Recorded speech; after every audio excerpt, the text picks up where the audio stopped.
Motorsport Radio. Welcome then to the behind the scenes look here at the 24-hour race here at Silverstone, powered by Hankook. The number 312 car has just gone into the fueling station. Let's have a bit of a wander down, have a bit of a talk as to what's been going on throughout the race. It's only been going for about 5 or so hours. But the key thing to remember is, of course, endurance racing like this, even a touring car endurance series, can get quite attritional. And there's been just one or two problems for a few people out there. Just past the CWS, for example, they've not had too bad of a run, actually. They've been going very strongly in the GT4 class. Although if we walk further and further beyond, we'll have a look who's up next. The Race Planet team, 144, they've had their fair share of troubles. They had a bit of a collision earlier on in the race, and that meant that they had to have come in for pit stop. Front right hand damage to their suspension. They hobbled in, a bit of damage to the front wheel arch. They managed to get it all fixed though. Bit of brake dust on the ground actually. They're being cleared up. That's the beauty of running carbon brakes on these cars, is you get loads of dust absolutely everywhere. If we walk further across, Accelerate Motorsport, one or two niggling troubles with the car. They managed to get it going out, and a decent run out now. Vanquish Motorsport again. It's been interesting. Front left damage to the car. It's suspension damage a lot of people have been having. The curbs around here are known for being quite vicious, so it's just a case of people having to repair it. And now we've got someone in the pit lane at the moment, the car number 107. In fact, if you remember, this car started on pole position, had such a strong run early on in the race, but it's been going on, in fact, in the last 10 minutes or so, it's come in for a bit of a check. I'm not entirely sure what's happening. I'll see if I can go and quickly have a quick look at the driver. So, do you want a very quick word? Do you know what's going on with the car at the moment? I don't know. You don't know, okay. So have you been out much then in the race so far? Sorry? Have you been out in the race? Have you done much in terms of driving at the moment? I don't understand you. Do you not? Have you done much in the car? Have you driven much in the car? If I drove much? Yeah. No, just 2 laps. Just 2 laps. Okay. Did you bring it in when it stopped, or when it started slowing? Did you bring the car in? Yeah. Okay. Do you know what was wrong with it? Do you know why it was? The gearbox. The gearbox. Okay. So it's a gearbox issue on the car, which at the moment. Thank you very much. Your name is? Álvaro Bajo. All right, thank you very much. Thank you. So yeah, gearbox issues for that car then, which is why you got so many people frantically going over the DSG boxes in these cars. I think this is one of the sequential ones, but yeah, either the sequential or the DSGs in these ones. And sort of a little bit troublesome, it seems, at the moment. It's not going too well. So obviously gearbox troubles are the reason why. We'll have a look. Another car which has had issues at the moment, also sat in the pit lane at the moment, is the car number 140, the Intersport racing car. In fact, there's a couple of tyre marks. Now Lester, I want you to come and have a look at a couple of tyre marks over here. I'm not sure where it came in. We'll talk about the car in a second. But it came in, it pulled into the pit lane, it was pulling a little bit slowly, we weren't quite sure. And then me and one of the photographers over here, we're watching it come in, it pulled in over here, and it just sort of crunched, and the suspension had a... we're not entirely sure what's happened to the suspension. The left-hand side of the car, which we'll be looking at the moment, seems to be more or less fine, but then you get to the right-hand side of the car, and and things aren't quite so good. In fact, I'll just quite quickly ask, what happened to the suspension? Let's move away. Okay, let's get out of the way. We'll go now. So what happened to the suspension? I was going down the main straight and I just heard some noise coming from underneath the car, some pretty big bangs. And then I heard it again. So the team manager told me to slow down. So I slowed down, went all wobbly on the front end on me. But then as I came into the pit straight, the wheel went underneath the car. The whole suspension system went underneath and lifted the car off the ground. So it was a bit of a bum squeaky moment. Oh dear, we saw the car come in, I heard it. I was sat with one of the photographers up on the pit wall. We saw it. It sounded a bit juddery, we weren't quite sure. And then we heard crunch. Oh yeah. And then it just... I think most people thought I'd hit something. Yeah. But I hadn't. The wheel went underneath the car, ripped the whole suspension off and underneath itself. So they're just seeing what they can do, but it's smashed the turret and everything. So let's see what happens. But the car was going great. So let's see. I'll say, how was the race running for you guys then? I know you've been looking quite competitive all weekend, so... Oh yeah, no, we'd had a bit of a problem earlier on. We were starting to pull it back, and we were quicker than everybody again in our class. So I'd just got a time penalty for going too fast, but yeah, we would have been pulling it back. So a bit of a shame. Well, looking like there's some decent work being made on the car anyway. At least I know it's going to take a little while to get it fixed, but best of luck for the race anyway. Oh no, thank you. No, we'll go out again. Don't worry. Well, we look forward to it. Thank you very much. Thank you. So yeah, that's what's happened to number 140. There's been a few issues with that, as you've been saying, but the suspension just went bang, basically, and that's never a good thing, as anyone can testify. Synchro have gone back out and a number 76 car. They've actually had to do an engine change, but that engine, as far as I've been led to believe, has done the best part of 100 racing hours on the engine. So, you know, it was a bit fluffy during the race. It took about an hour or so, but they did manage to get it back out. Car fixed. Pretty much all going fine now so far. They've not had any issues. Hopefully not too many more, because that's a car which has been doing really well. It's done, I think, Touring Car Endurance Series, 24-hour series. It's done Race of Remembrance. It's done all sorts over the course of the last couple of years. So it's really good to see Synchro pulling in the hours to get the car working, get the car running back out once again. We've got someone coming in now.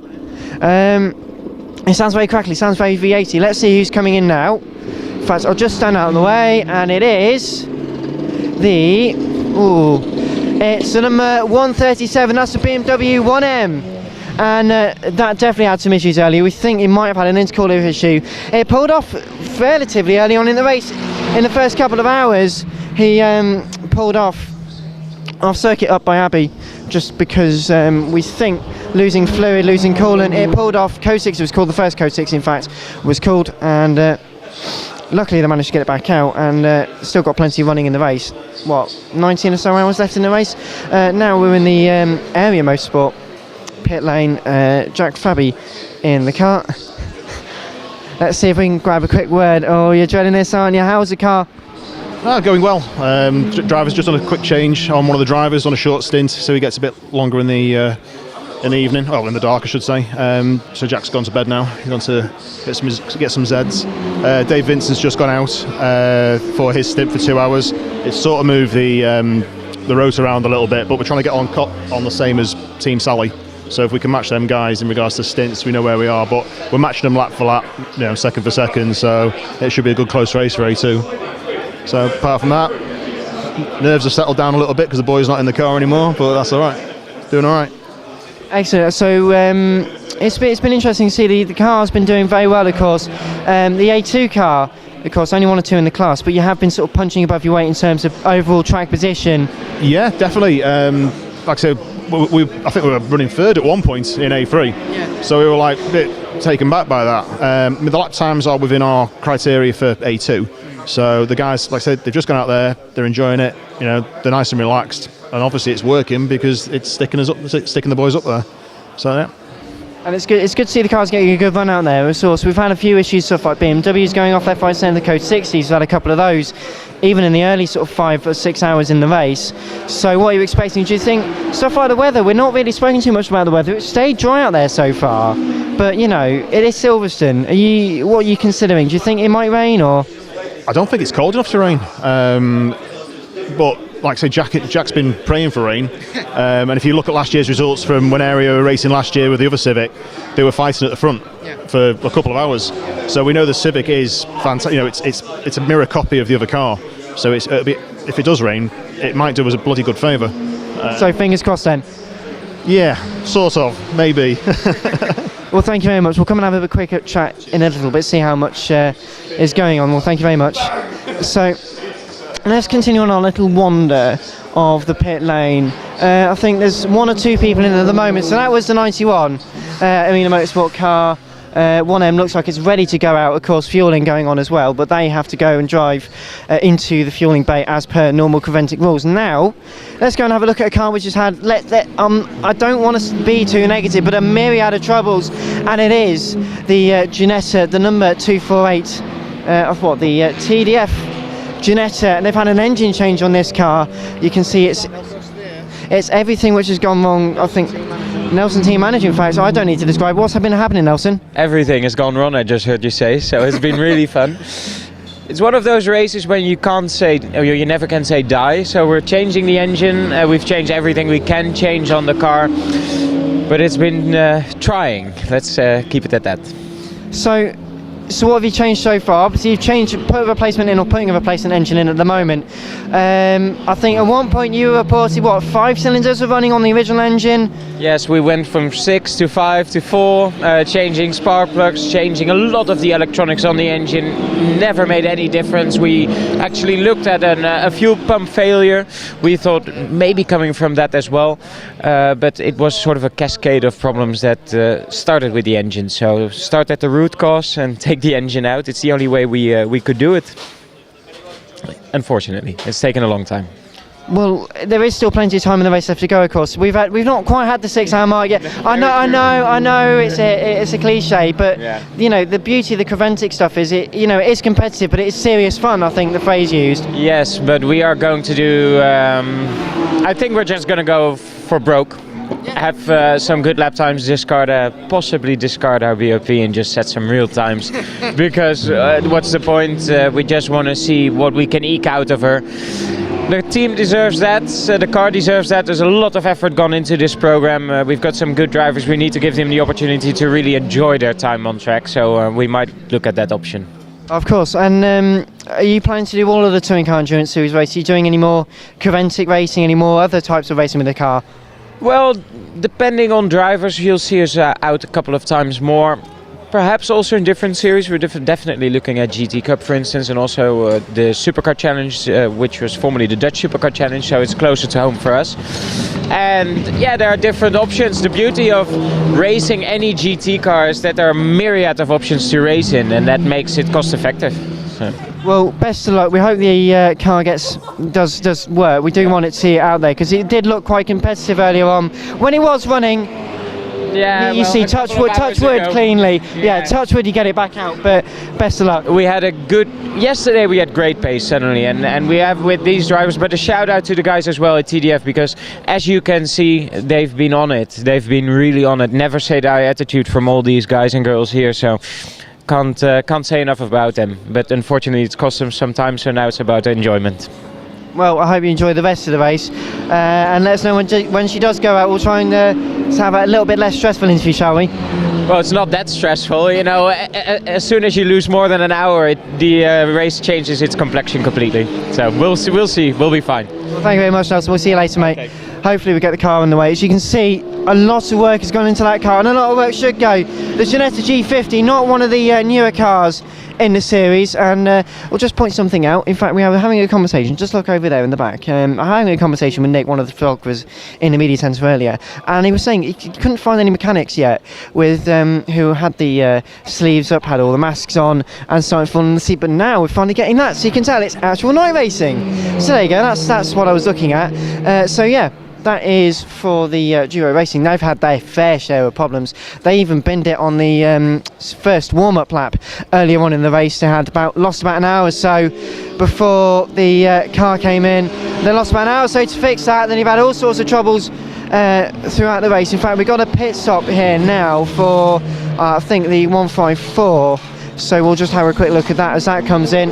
That's, I think, Jordan's.nl. That's one of the Sail Lounge Super Copers. So. Is it a driver change or is it just a tyre stop? Both. Both, okay. So who's it getting into the car? Jeffrey van Hooydonk. Okay, thank you very much. So there you go, driver change for the 154 Seat. And as you can see, another one in the box so far, but of course this definitely does change the complexion. Of course, we've got driver change, tyre change, fresh slicks going on. Actually, that's quite interesting. These Hankook, well known for being quite good in terms of their reliability and all the rest of it. So we'll definitely see how this pans out. Hopefully they come in within the next couple of moments. You'll probably hear behind me actually, car's just going out and running. It's quite nice now, the car's settling into the rhythm, the race sort of settling into the rhythm. Now it's not a new race, we've had a good 5 or so, 6 hours nearly running, so everyone is starting to get into the rhythm. The battles are starting to be had. It's been ultra competitive at the front of the field. We've had 2 of the 3 cars in the lead of the race. In fact, whilst we wait for that, we're going to give a quick update of the race at about 6 hours. So it's 18 and a half hours left to go in the session. We've got the of the race. It's Cunham 100. The Cunham 100 set out on 130 laps. The 303 currently second place, third place for the 216 Seat, fourth place for the 121. Looking for the 154 is down in 10th place actually. So we've got the 154 into the pit lane now, the BMW, and as into its marks now, leading the Cup 1 class, of course. I'm just looking at different drivers. So out goes one, in goes the other. You can hear we've got a driver change. I'm not sure whether they'll be taking fuel as well. And the driver just being installed. Jacks are on. Got the QSR car.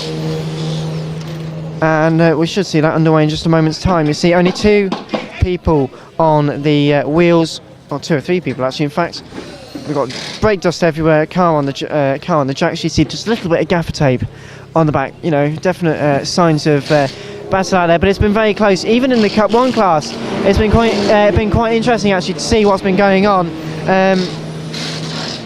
Of course, not centre locking nuts. These aren't centre locking nuts. You've got the 5 studs on there effectively, so it takes a lot longer to change the tyres than it would normally if you had just one centre nut to take off. Not quite simple in and out job though. There we go. Rest of nuts on, hands up. About to be lowered off the jacks. And car off the jacks. And off they go. And that, my friends, is a pit stop. So there you go, the 154's coming in and out. Car's still pounding around, getting to the end, I think, of our little tour of the pit lane. And in fact, I think, yes, that is the end of the pit lane. All we can see down there is the penalty box. So, we've had about, 16 hours or so, not 16, 6 hours of running so far. You can see 5 to 6 hours of running so far. And the race is only really just settling into a rhythm. We're going to have more updates. We're going to have more going on here behind the scenes as well as on motorsport.radio or motorsport.radio. motorsport-radio.com. How much sleep have I had today? Not quite enough. It's only going to get worse. I'm only going to be more drowsy, but you're going to see even more going on here in part 2 and throughout the rest of our little videos here at the 24 Hours of Silverstone, powered by Hankook.